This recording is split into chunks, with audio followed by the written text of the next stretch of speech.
Welcome to the Daily Horror Habit Podcast. I'm your host, Jay Krieger, bringing you daily reviews of currently streaming horror movies for your twisted pleasure. Be aware that these reviews may include mild spoilers. And as always, I hope you enjoy. And welcome back to the second and final part of my 2020 Horror Films of the Year list. Once again, these movies aren't in any particular order and will more than likely not include all of your favorite films you watched this year. So be sure to hit me up on Twitter at NotFunnyJ or Daily Horror Pod to let me know what your favorite frights of the year were.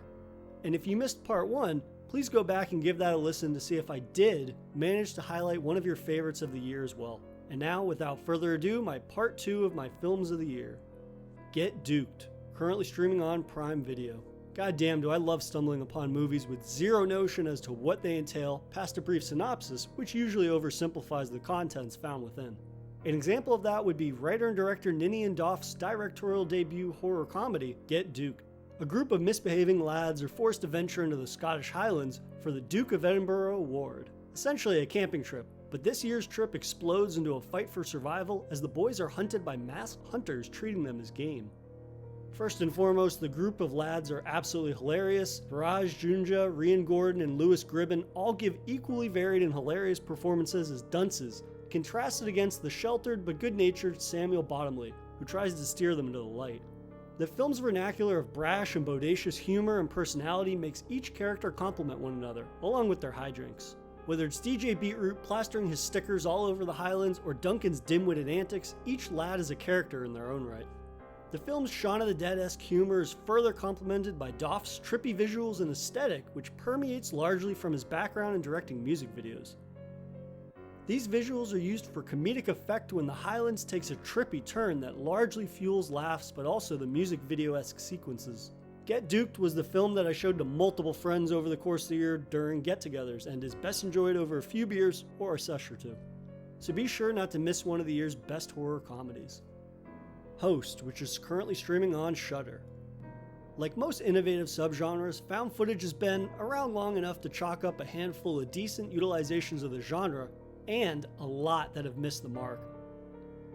And then there's Host, which manages to make a massive splash at just 50 minutes long, utilizing the format better than most.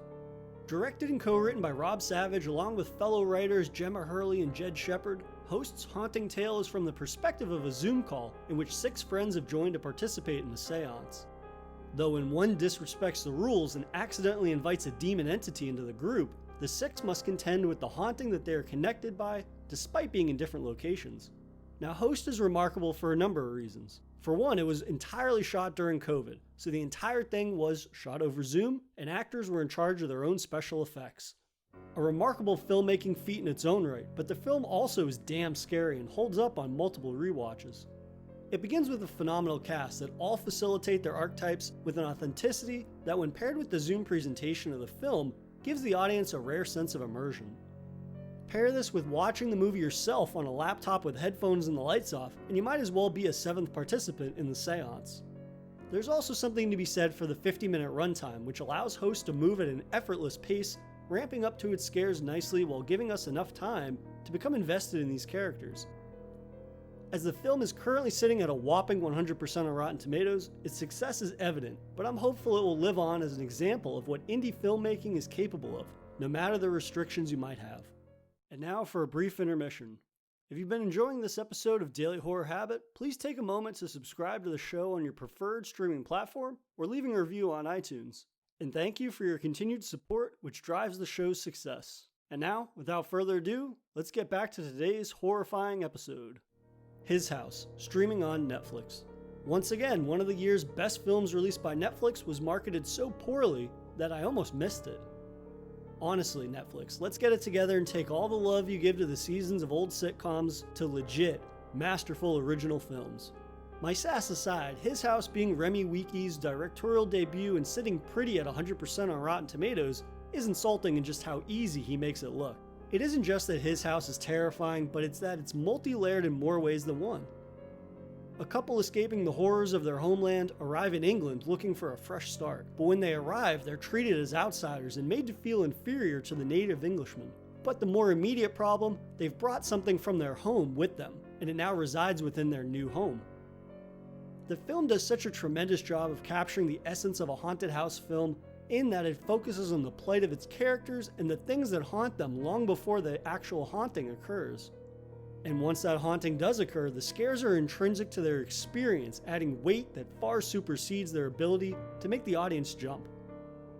Though it is worth mentioning that one of the scares in his house made me jump so badly I yelped out loud, and my roommates did not appreciate that.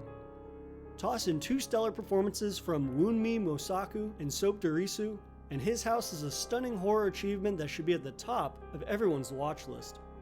Anything for Jackson, streaming on Shudder. Talk about last-minute surprise. Shudder's Anything for Jackson from director Justin Dyke and writer Keith Cooper is a shocking haunted house horror film. First off, you have to commend this duo on their horror debut, given Justin Dyke has been working towards this over the course of his career, having primarily directed Christmas and Hallmark films prior to this. Pretty wild, right? The duo's ability to jam-pack a plethora of scares, each more shocking than the last, keeps the audience guessing as to what horror will present itself to them next.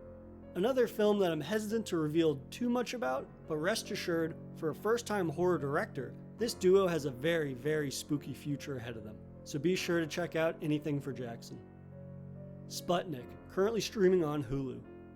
Listen, I like my creature features as much as the next guy, but more often than not, the creature often overshadows the narrative to a large degree.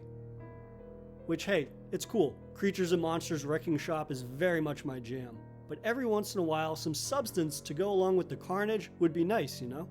Well, Igor Abramenko's Sputnik is just the film, striking a balance between extraterrestrial creature feature and icy cold war thriller. It's the nuanced presentation of both creature feature carnage coiled around a competent espionage thriller within a believable world that makes Sputnik a standout amongst the numerous creature feature offerings we get every year.